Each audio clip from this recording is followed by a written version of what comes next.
My relationship with basketball, it's been there as long as I can remember. I mean, we had the little sit-down hoop when me and my brother were like 2 years old, little plastic ball you throw in.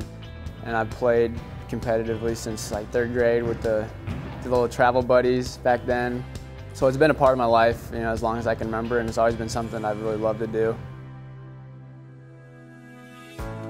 Parents are amazing, great faith, and great home to be brought up in. We just didn't go to church. We do our little Bible studies, you call them. We just read the Bible on Sundays every now and then. Sophomore year of high school, I asked my mom if she wanted to start to go to church with me. I went to the First Baptist Church in Forest City. Me and my brother and a couple friends, my girlfriend went to a Wednesday night youth group at First Baptist Church, and that was my first time in a youth group, and I really loved it. In college, I had that thing a lot of college kids had that freshman year. Didn't go to church once until Sunnybrook, the worship team came my sophomore year. It was just an emotional night, and it was just kind of that night that sparked me going back into my faith, making it my own. And it wasn't this, it's been rocky roller coaster, but that was the night where in college, I made it my own. I always had the dream to play college basketball. I love basketball. I remember in 7th grade, I wrote down like a little goal list. It was, you know, go to college, play basketball, win a championship, all this stuff. So, I mean, ever since I was young, playing at this level was one of my goals. Whether or not it happened was out of my control, but I knew that if I put in the work, that it would give me the best chance, because I really just loved basketball and wanted to play for as long as I could. December 5th, we're playing a home game against Dort, and I went up to contest a shot at the rim, and I didn't watch the video. I haven't had the courage to watch it yet, but my parents told me that I landed on a guy's foot, kind of on the outside of my ankle, and then I hopped again and landed on the outside a second time. I think that's when it happened, so then got x-rays right away that night. I guess the first night for me, I felt hopeless, you know, after getting the x-rays.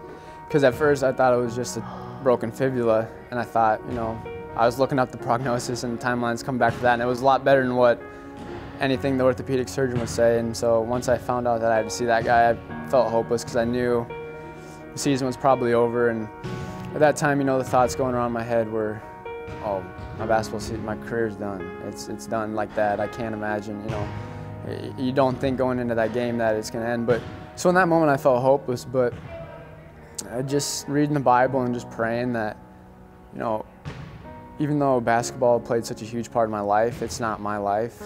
It's not who I am. And it took me a couple of days. I'll admit, I struggled bad. But getting my feet underneath me and finding, you know, my identity in Christ again, and really trying to let my faith drive how I felt versus how, you know, what happened to me make me feel. My attitude changed 100%, just a total 180. I'd say my role has changed in the team. I think my identity is the same. I consider myself a leader before. You know, I've been here 4 years. I've been around the block, but just being able to, you know, lead the young guys, because I know it's tough coming into college basketball. You got school, you got time commitments, social commitments, you got basketball commitments. It can be stressful at times. So just not even on the basketball court, just outside of the basketball. I like to just help any way I can, especially the younger guys, you know, because it can be a tough transition. A prayer I've been praying a lot is to help Jesus lead me to lead like he led, just to be totally loving, totally encouraging, you know, never bringing someone down, always bringing them up. And that's something that I thought I would struggle with, but I think it's just been really just a blessing from God that I've been able to keep a positive attitude throughout all this and help my teammates in a way that I didn't think I was going to be possible, because like I said, I had such a passion for basketball that for it to be taken away kind of so quick was tough. But I think I've just been blessed to keep a positive attitude, at least around the basketball team, to just lead and use my encouraging voice and my knowledge of, you know, I've been here 4 years, played in a lot of games, so. I'm just so thankful for the years that I had, and that's the first thing I would say, is just be thankful that you're able to play a sport that you can play. No matter what level, if you love it and you're playing it, just be thankful. And then I would just say, don't make it more of a priority than other things in your life. You know, if you've got family, don't blow that off to go play a sport. If you got church, go to church. I mean, the sport's gonna be there, but you got to make time for what's really important in your life, and I think faith, family, and friends come before that for sure. Feeling bad after a bad game or something, that's normal. Like, you're passionate about it. God's placed sports in your life for a reason. Obviously, you have a passion for it. God wants you to pursue your passions, but if there ever comes a point where, you know, after games you start treating people badly, or you just shut off, you feel like no one loves you, like you failed the team or whatever, that's when I would say that's when it's almost becoming a problem, and you need to try to change that, because I mean, sports are just so temporary in life, and God's love is eternal.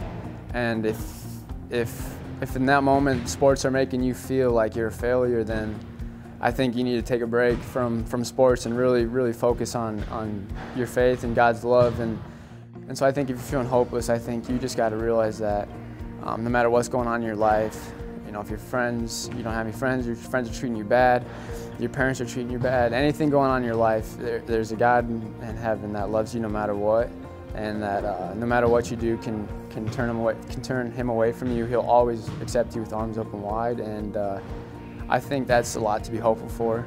I mean, just in that, if you can rest in that one fact alone, is that God will always accept you and love you, I think there's always something to be hopeful for.